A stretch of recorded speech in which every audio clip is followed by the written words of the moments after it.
میرے بھائیوں، ہماری مدد آتی ہے ایمان کے ساتھ۔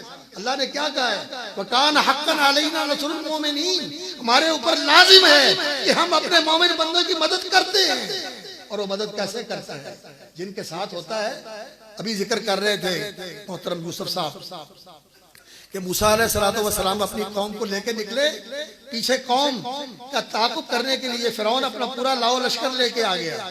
تو جب انہوں نے دیکھا کہ آگے بحر احمر کی وہ پٹی ہے جو لمبی نکل گئی ہے اور اس کو عبور کرنا ہے شام تک جانے کے لیے، اور پیچھے فرعون کا لشکر ہے، کہنے لگے انا لمدرکون، موسیٰ ہم تو پکڑے گئے، مارے گئے۔ آگے دریا اور سمندر اور پیچھے دشمن تعاقب کرتا ہوا آ گیا۔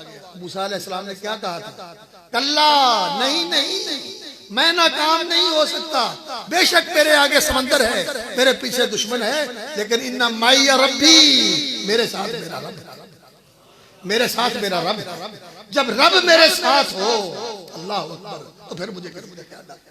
پھر امریکہ بھی کچھ نہیں کر سکتا، پھر رشیا بھی کچھ نہیں کر سکتا۔ ساری دنیا اکٹھی ہو جائے، اللہ رب العزت نے فرمایا ہے کہ ساری دنیا اکٹھی ہو جائے۔ حضرت ہود علیہ السلام کا واقعہ اللہ تعالیٰ نے قرآن مجید میں ذکر فرمایا ہے، ثم کیدونی جمیعا ولا تنظرون انی توکلت علی اللہ ربی و ربکم۔ ساری دنیا کے کافر اکٹھے ہو گئے، میرے خلاف سازشیں کر لو، میرے خلاف منصوبے بنا لو، میرے خلاف اپنی قوتیں جمع کر کے اپنے سارے حربے آزما لو۔ کیدونی جمیعا ولا تنظرون، ایک لمحے کے لیے مجھے مہلت نہ دو، انی توکلت علی اللہ ربی و ربکم، میرا بھروسہ میرے اللہ کے اوپر ہے، وہ میرے ساتھ ہے، میرا بھروسہ میرے اللہ کے اوپر ہے۔ اللہ پر بھروسہ ہو، اللہ پر ایمان ہو، اللہ پر یقین ہو تو اللہ کی مدد آتی ہے۔ اور پھر اللہ کی مدد آئی، استستغیثون ربکم فاستجاب لکم، جب تم اللہ سے دعائیں کر رہے تھے۔ اللہ کے رسول صلی اللہ علیہ وسلم بدر کے میدان میں، اللہ اکبر، ساری رات رسول اکرم صلی اللہ علیہ وسلم کبھی قیام میں کھڑے ہیں، کبھی رکوع میں ہیں، کبھی سجدے میں ہیں، اور دعا کر رہے ہیں، اللہ تو تو نے وعدے کیے تھے پورے کر دے۔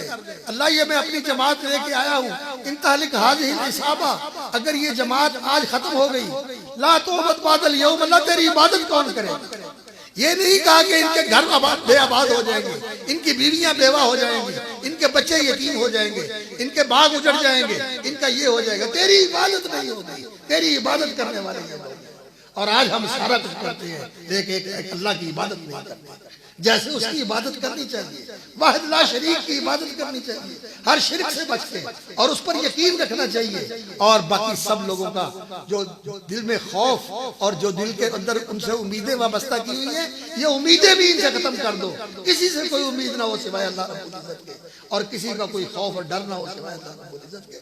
یہ اصل ایمان ہے، خوف اور رجا اللہ کے ساتھ ہو اور اللہ کے اوپر بھروسہ ہو۔ وعلی اللہ فتوکلوا ان کنتم مؤمنین، اگر مومن ہو تو تمہارا بھروسہ اللہ کے اوپر ہونا چاہیے۔ پھر ان چیزوں کے اوپر بھروسہ نہیں ہونا چاہیے جو باقی چیزیں، اللہ رب العزت ان چیزوں کو بے اثر کر دیتے ہیں۔ اور موسیٰ علیہ السلام کے لیے بے اثر کیا کہ نہیں کیا؟